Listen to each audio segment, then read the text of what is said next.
kuvyo bari bababwiye ko bogabanya akariro kugira barabe yuko ivyemewe n'amakungu bishobora gushika mu Burundi. Rero nk'uko twaba tubishikirizwa na Minani Leonard arongoye Imbonerakure mu ntara ya Bujumbura, tuvuga tuti rero nta kundi ko n'ubundi ivyo Imbonerakure tubwira ko nivyo tuba duhawe, tuvuga tuti reka turindire mu gihe Nasubiye kubaramutsa no kubakaze mwese abanywanyi bacu muriko murabana natwe mu makuru n'ibiganiro vya misi tuba turiko turabashikiriza. Uyu n'umwanya w'amakuru agezweho ariko aravugwa cane ngaha mu gihugu c'u Burundi. Turaza kubashikiriza amakuru avugwa mu bisata bitandukanye, amakuru avugwa mu bimenyesha amakuru ndetse n'ibindi vyose biriko biragarukwa ko irya nino. Nizere ko mumeze neza kandi mwafyonze kuri subscribe ngaha kumbonesha kure yacu ya ICTV kugira igihe cose dushize ko amakuru muraje mu mbere bashikirwa nayo. Ano makuru turaza kubabwira kubejeje gutangazwa n'umushikiranganje Guide Rurema. Murazi ko mu minsi heze hari hafashwe ingingo yo kubuza abihereza inyama z'inka kuko habonetse ingwara. Turaza kubabwira kubejeje gutangazwa na Guide Rurema avuga ko hari inka zishobora kuribwa inyama zazo. Turaza kubibabwira muri ano makuru. Mwoba mwamenye ivyashikiye abarundi baba mu gihugu ca Zambia, ivyabayeho na gahobera bunwa. Turaza kubibabwira, tuze kubabwira ibintu biriko birakorerwa abarundi baba mu gihugu ca Zambia. Turaza no kumviriza kandi yandi makuru atandukanye avugwa mu bimenyesha makuru vyose twabibateguriye, muraza kubikurikira mu buryo bw'idonido. Ibihe vyiza kuri mwese n'ivyo ndabipfurije tugiye kuyabanamwo. Nizere ko aho muri rya nino hatandukanye mubandanya kudukurikira. Dutangurire kuri no nkuru yihuta cane. Rusaka muri Zambia, igipolisi cataye muri yompi abarundi hamwe n'abanyarwanda barenga 200.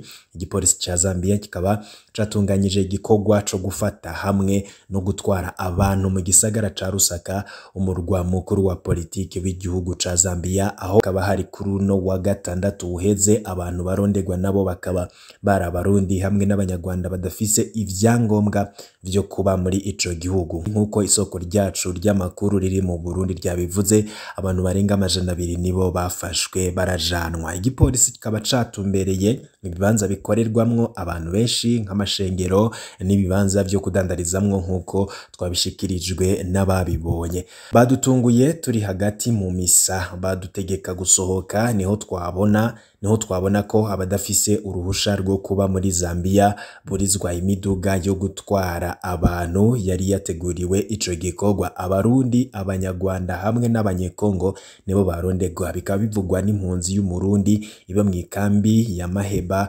yafashwe mu nyuma ararekurwa amaze gutanga amakwaca 5,000 vyababa amadolari y'amanyamerika 30 mu ntumbero yo gusaba ikigongwe.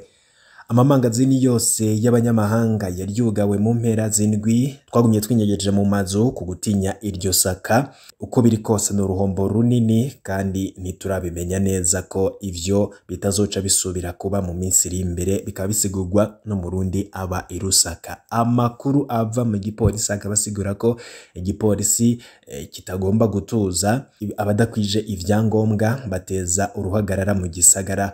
Nkuko rero amasoko menshi y'inkuru yabimenyesheje, abantu barenga 200 nibo bafashwe bakaba bapfungiwe mu busho bw'igipolisi. Muri abo bafashwe hakaba harimwo impunzi z'abarundi zikorera i Rusaka. Bikaba rero biteye amakenga impunzi zo mu ikambi ya Maheba. Ntaco buza ko ejo bashobora kuza ngaha mu ikambi. Bibaza ko naho nyene hariyo abadafise impapuro zibaha uburenganzira bwo kuba muri ico gihugu. Ayo niyo makenga impunzi zifise. Abanyezambiya benshi bakaba badashigikiye kwakira abanyamahanga na cane bava mu bihugu vyo muri kano karere. Abanyezambiya bafitiye urwanko rwinshi abanyamahanga bakorera ivyashara ngaha. Kanatsinda ni nabo barongora abapolisi mu kubereka amamangazini y'abanyamahanga. Bisigurwa n'abarundi baba i Rusaka basaba leta nshasha gucungera umutekano kuri bose. Abanyamahanga barenga 20,000 harimwo n'impunzi z'abarundi boba barangurira ibikorwa vyinjiza amafaranga i Rusaka mu gihugu ca Zambia.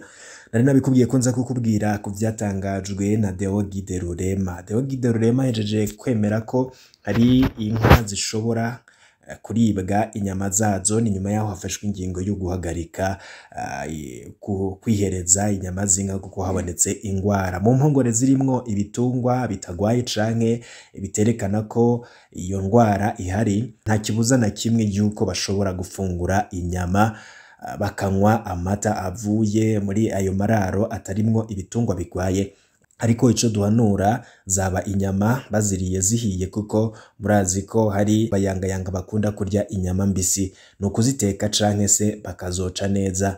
Hanyuma amata hari umugenzo mwiza wo kubanza kuyateka. Ivyo bikaba bivugwa na Deogide Rurema, umushikiranganji ajejwe ubworozi, akaba yabivuze kuri uno wa kabiri, ariko arahumuriza abanyagihugu ko kurya inyama no kunywa amata bitetse neza ko atangaruka bifise ku magara y'abantu. Umushikiranganji Rurema akaba yamenyesheje ko ariko hararondegwa uburyo bwo kugura inshanco zikiza cinyonko yo mu kiyaya ca Rift cateye ibitungwa.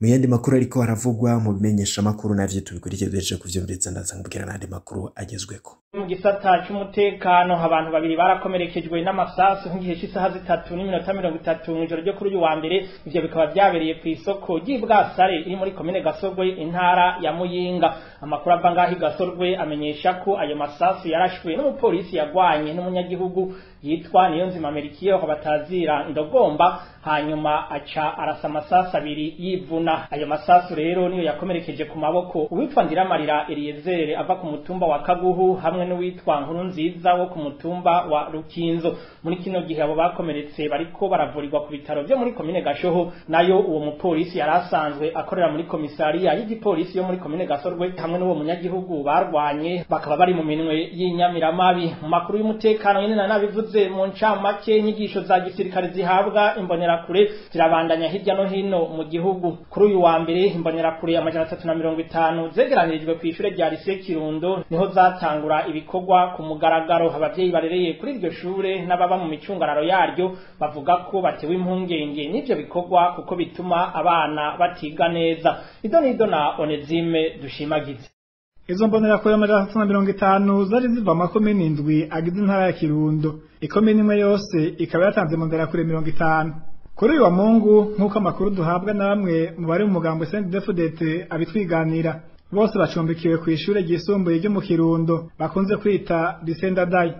Mu bikoresho izo mbonerakure zagiye zitwaje muri ico kigo harimo ivyateye ubwoba abanyagihugu baba mu micungararo y'iryo shure nk'uko bivugwa n'uwo munyagihugu. Batangaza kwashika umunsi w'Imana ku mugoroba bakaba baje bafise inyuko, isafuriya, utuntu biboneka neza yuko ari utwo bakoresha mu gutegura ifungurwa no gufungura.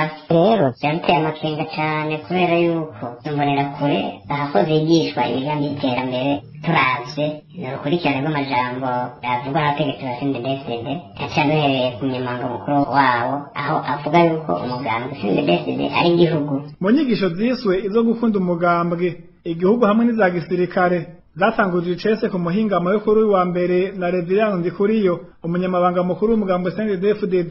Izo nyigisho nk'uko isoko ryacu ribandanye ribitumenyesha zizomara iminsi 15 imbere yuko abazironkejwe bagenda kwigisha abandi mu makomine baje bavamwo.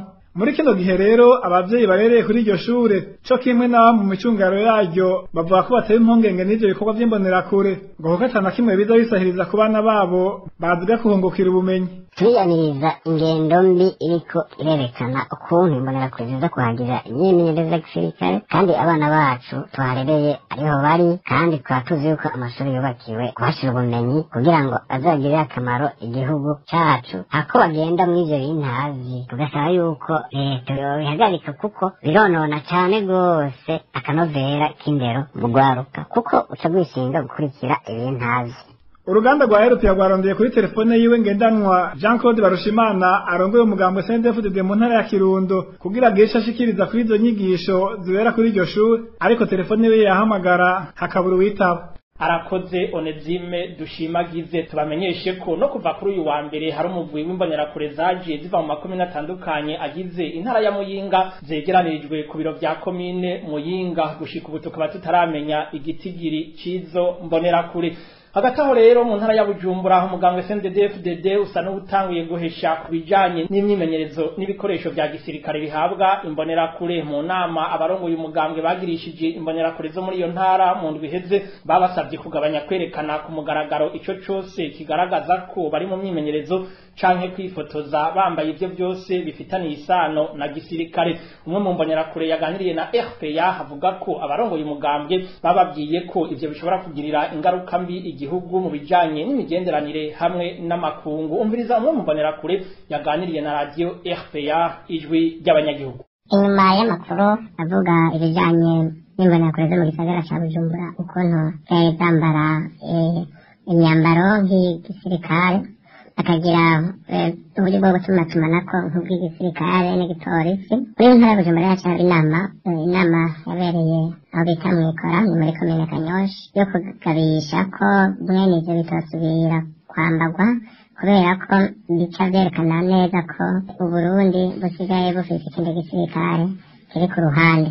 Mu kurindira yuko itegeko ryatowe n'inama nshingamateka yo guhereza imbonerakure n'urwego bakabashira mu gisirikare bagakora nk'abasoda, basavye yuko bubanza bagatemenya kuko ivyo bihuse bica bituma Uburundi n'ubundi bwo bubonekana yuko ari igihugu kirimwo akajagari.